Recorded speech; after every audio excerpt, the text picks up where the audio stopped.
Welcome to Touring the AFC South. I am your host, Mike Patton.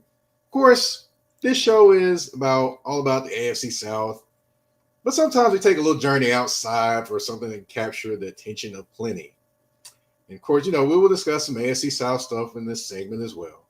But we also have to discuss the Jon Gruden emails that were found during the investigation into the Washington football team from a legal perspective. This time, usually have guests come in and, because of course I'm not a lawyer. I don't profess to be one either. But we're going north of the border this time to bring in a guest. She is a football fan, specifically of the New England Patriots. And more importantly, she is pursuing a career in law, which she is very passionate about. She also currently writes about the intersection of sports and law for advocacy and for fairness in sports. Welcome from Toronto, Canada, Habiba Youssouf. Thank you for having me. Yes. Thanks for coming on. Now, first thing I have to ask is how did you get into football and how did you become a fan of the New England Patriots? So, I grew up in France, as you know, but not everybody knows. And everybody around me played basketball, soccer, track and field, rugby, but football was like virtually unknown. And then one night, I think it was in high school, I couldn't sleep and I was flipping through channels, and then I just stumbled upon a college football game, and I just fell in love with it. I didn't know anything about the game, nothing about the rules, but I love the moves, I love the hits, I love all kinds of things about the game. And then I think the first, yeah, not I think I know, the first player that really made me fall in love with the game was Randy Moss, and I started watching him from when he was in Marshall. I'm dating myself now, and uh, and he's been my goat ever since. As for the Patriots, I don't know if they chose me or I chose them, but before they played against the Rams in the Super Bowl, I had been watching them throughout the year, and I thought they were kind of interesting. It was kind of an interesting team, the underdog, and I like that guy Brady, who was bringing something new to the team. And I said to myself before the game, if they win, that's my team. They Well, there won. you have it. That's my There team. you have it. Fast forward in 2007, they got Randy Moss. So then the best of both worlds, like I was in heaven. Brady and Moss, I was just so too bad they didn't get the Super Bowl that year, but that was just incredible. And yeah, so I'm a Pats. Except when they play Brady, then my heart is torn. I have to say, not even gonna lie about this. It's hard. Gotcha. Now, of course, now we know your background on sports fandom, and we can thank a sleepless night for you in discovering football. But let's talk about you wanting to study law. Where are you in your law journey, and what made you want to get into it? So I started as a sports fan. I was a sports fan almost my entire life, and then at some point, actually, I had to act as my brother's agent. He plays basketball.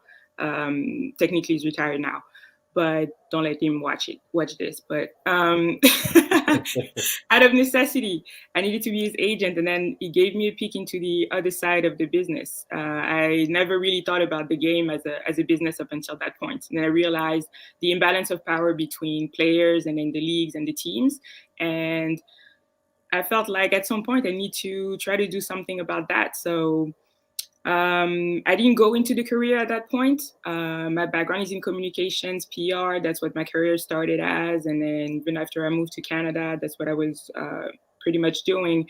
But then a few years ago, I got back into it. I think it was the turning point was watching Professor Michael McCann covering the Aaron Hernandez, the trial, the first one, um, and watching the way he covered it so thoroughly, but also very fairly. I really enjoyed watching him on CNN and then also reading his work on Sports Illustrated. And then a little bit later on, I also started watching the work of Sheila Dingus on advocacy for fairness in sports, and she's been raising awareness for a long time for retired and disabled NFL players. among other people. And I really enjoyed that type of work. And so I reached out to both of them actually and was able to connect. And they've been very instrumental in my journey so far. And I started writing about those things, issues that affect athletes and especially NFL players, labor issues, mental health, racism, which we're going to talk about, all kinds of different things. But I really interested in that. And I think in my quest and in my journey, law school is the next step to take my advocacy to the next level. So that's where I'm heading. Gotcha. All right. Now, of course, we talked about a little sports, a little law as well. We definitely got to talk about the emails. 650,000 of them emails, they should say. But, of course, you can assume that you probably studied this case with the Washington football team. I can assume that you've been keeping up with it, correct? Yeah. All right. So let's see. What were your initial thoughts when you first found out about this and Jon Gruden and all those things? Well, I read the first batch of emails that were leaked and were published. I think it was the New York Times or the Washington Post the first time. The first emails were the comments were regarding DeMaurice Smith, the executive director of the NFLPA, and that was enough for me. I didn't really need to see or read anything else that he had to say. Like I meant that was offensive in itself, and I felt like the outrage should have been enough. We didn't need to see who else he was talking about. Well, obviously it's important, but in itself, they were pretty gross. The comments were pretty gross. So for me, that was really what struck me, and also the fact that the casualness about the conversation, the way he was so comfortable having this type of, using this type of language in emails with a high-ranking official in the league who was the then president of the Washington football team. How comfortable are you talking like that in work emails? Gruden wasn't working for the league at the time. He was working for ESPN, but Bruce Allen was working for the league, and it was work emails that were not exchanging on personal emails or anything like that. So how comfortable are you? So that's the part that says to me that's not just a Jon Gruden problem. It's the league problem. It is. Gotcha. It's society, but we're talking about the league, so then let's say it's a league problem. Gotcha. Now, did you expect it to after the first emails? Of course, there wasn't as big of there wasn't a swift reaction. So with the second batch of emails, after the first, well, I would say after the first batch of emails, did you expect it to end up where it ended up and Gruden being fired just with the non-reaction at the first emails, essentially?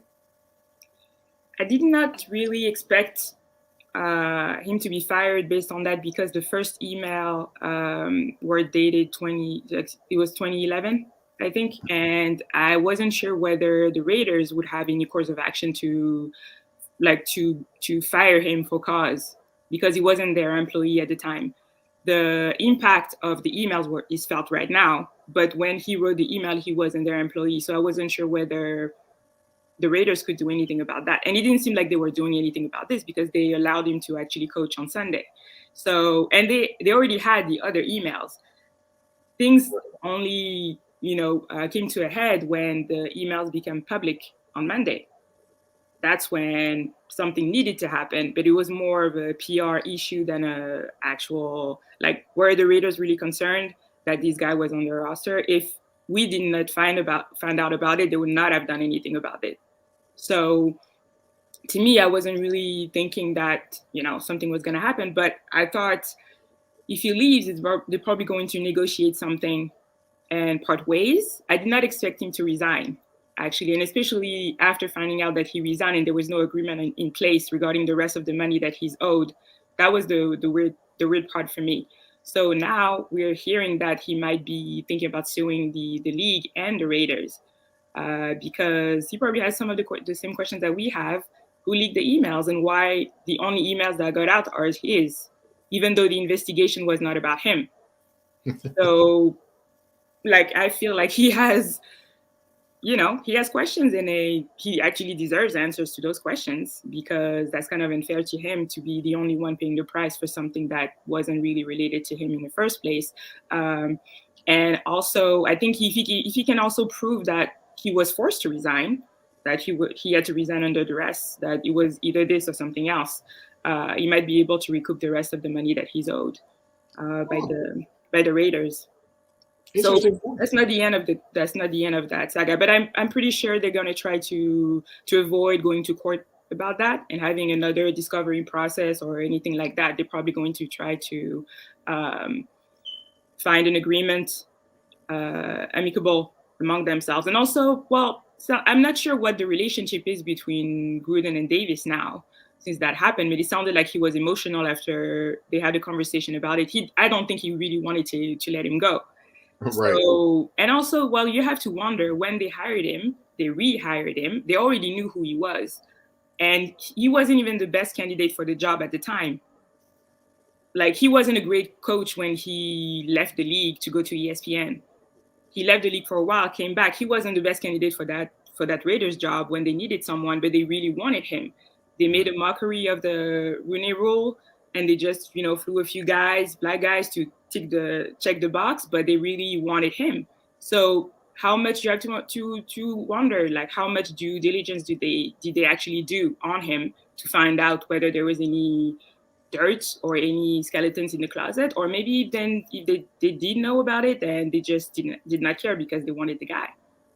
Gotcha. Now, of course, the rest of the emails came out and they said there was nothing there and things like that. I want to ask you, what do you believe when it comes to those emails in the NFL? Okay. Well, I have to be clear, because when that article came out, everybody said that the NFL said. The NFL actually did not say that. It's the source that's cited in the article, and he's an anonymous source. And he's someone who's close to the investigation and the emails, who has knowledge. But it's not actually the words of the NFL, so they kind of protect it in that sense. And also, he chose his words very carefully when he mentioned that there was nothing in the emails, because he didn't really say there's nothing. He said, I'm trying to find the information, no current personnel and nobody that they need to talk to. So that means there might be some dirty emails, but not from people who actually still work for the league right now. Gotcha. And Brings a then lot of clarity to it. yes, and also the other part was that when they were talking about the content of the emails that they found, they said that basically nothing rose to the same level as what Gruden wrote, in his emails. So maybe there are also offensive emails in the other ones, but nothing as bad as what Gruden wrote, right? So they kind of playing with the words and making sure that they're not, because they don't know if there's going to be another leak, right? So if they say categorically that there's nothing, then something comes out later and it says there's actually something, then they come out with egg on their face.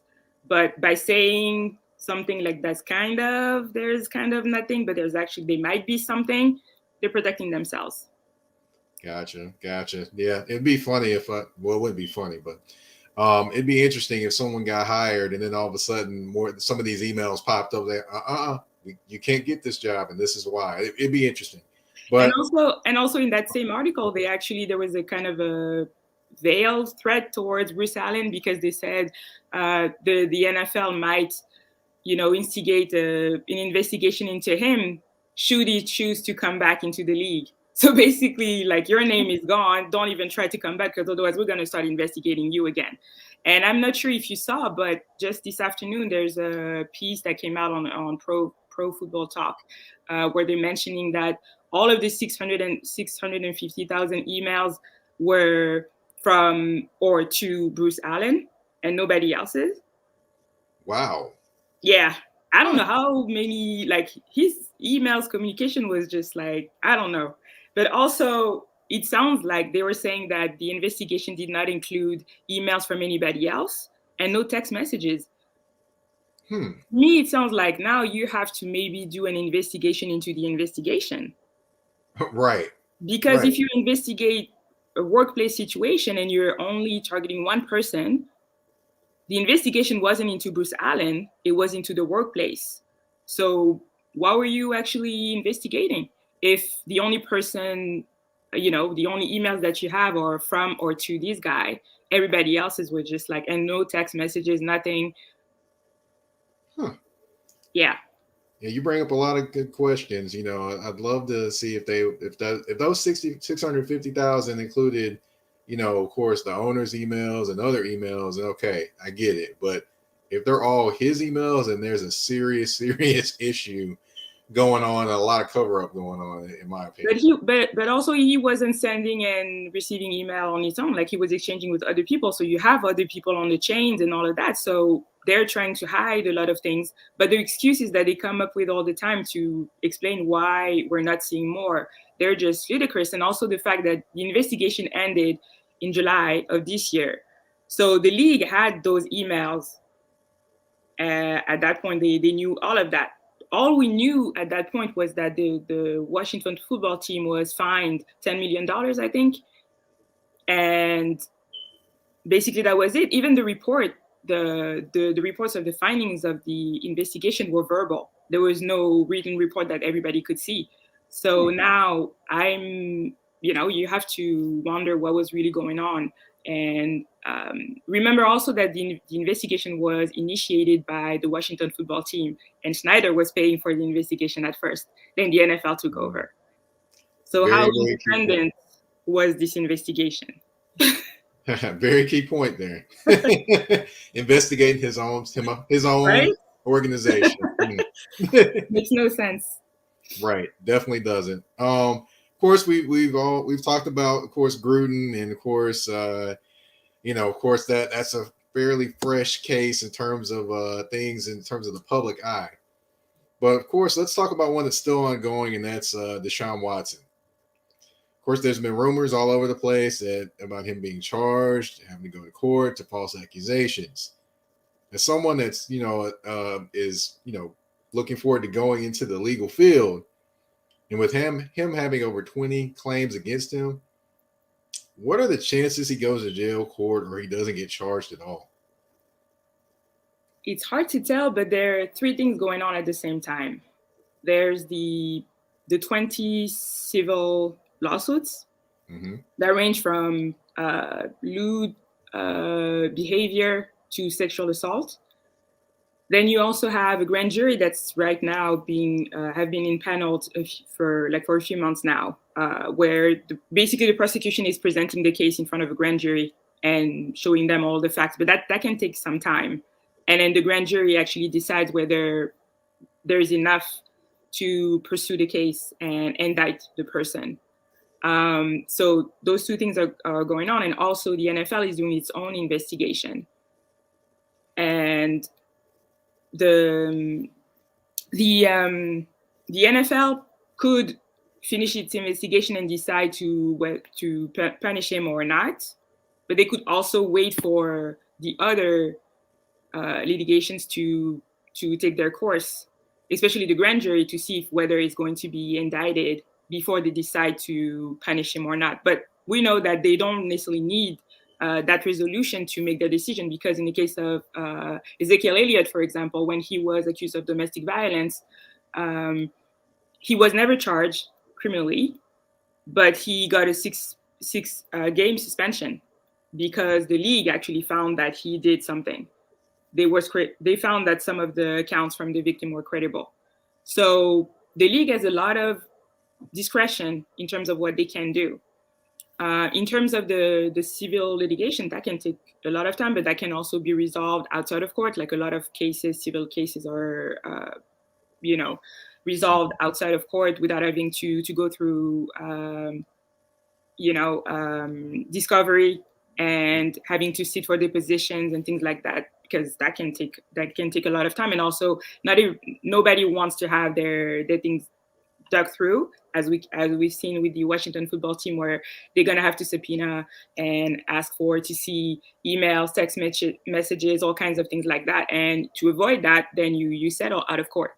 So that can be something that can happen, but we're not sure as of now, the lawyer who's been representing most of the the accusers, Tony Busby, said that there was no settlement in sight. He's not trying to settle the case. He wants to see it going forward. But I have to say, from the beginning, he didn't really did this case or his clients any service by going about it the way he did when he first came out on the scene and actually introduced the case to the public and said, well, here's the first woman who is accusing Deshaun Watson. He made he turned it into a circus. Like he was on social media every single day with a new person and telling all kinds of stuff, and nobody would, like, people who did not want to believe that in the first place are going to use those type of things to say that we see those women are not even credible because look at their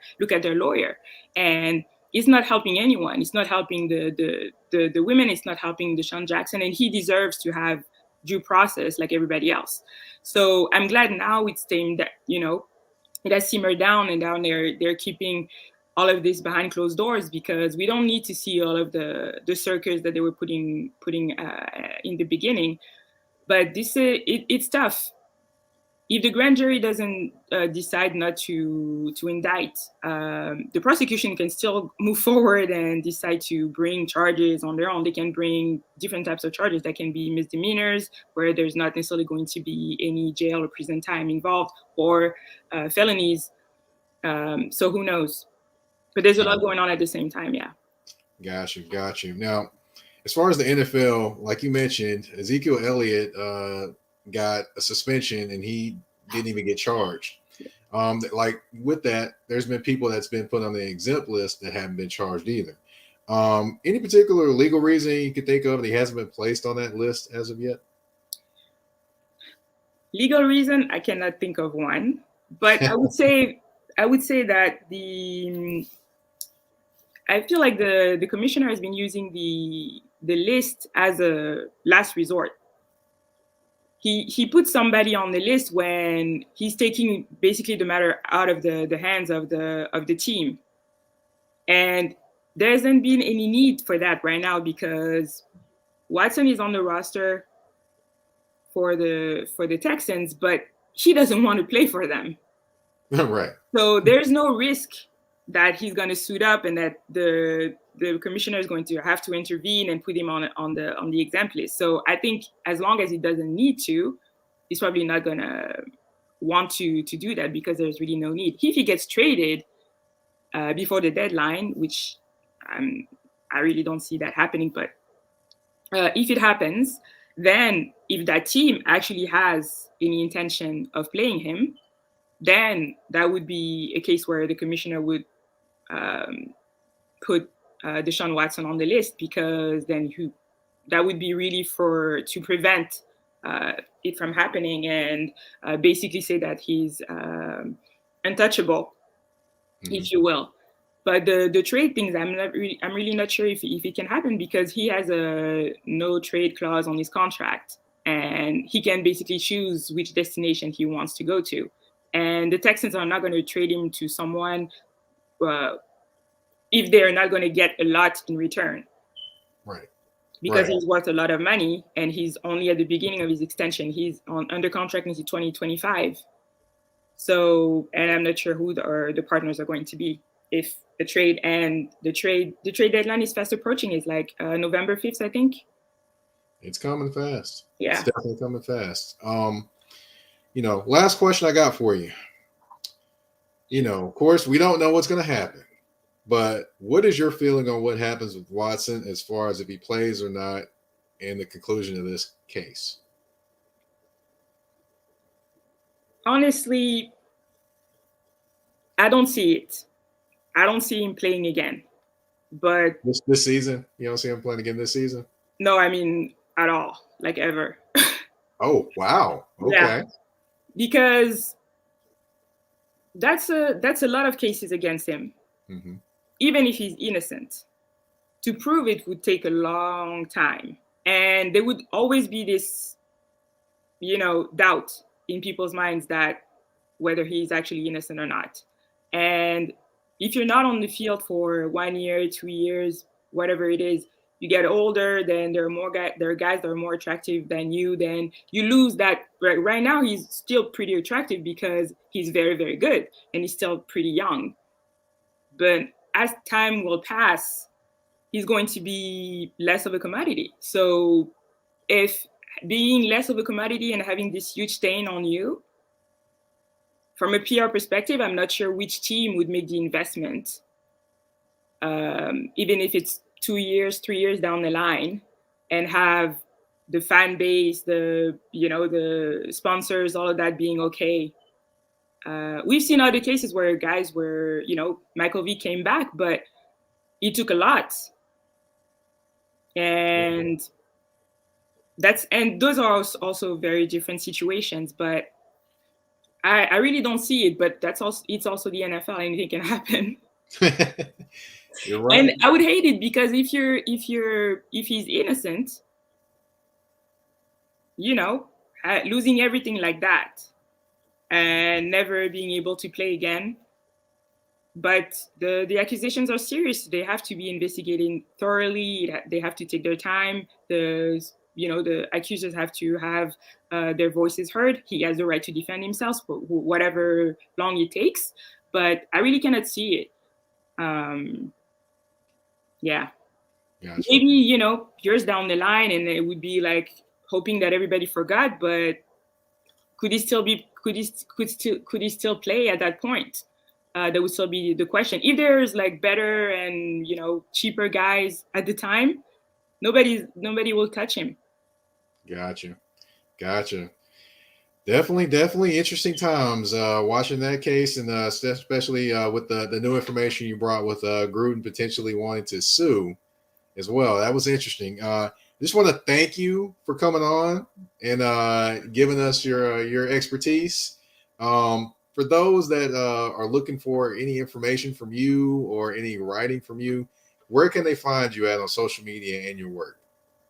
Well, I have my own blog, everythingandanything.com, where they can find most of my writing. And also I write for Advocacy for Fairness in Sports. I have 2 articles that I'm working on right now. One that's on the sexual abuse scandal in USA Gymnastics. Mm-hmm. And they can find me on social media, on Twitter and Instagram at advocate_Habiba. Gotcha. I'm on Facebook. Well, what's that? I'm on Facebook as well. Gotcha. Well, thank you for coming on. Thanks for having me. For those that have just dropped in or whatever, it's Habiba Youssouf. So, yes, sir. Thank you for coming on. You've been watching and listening to Touring the AFC South.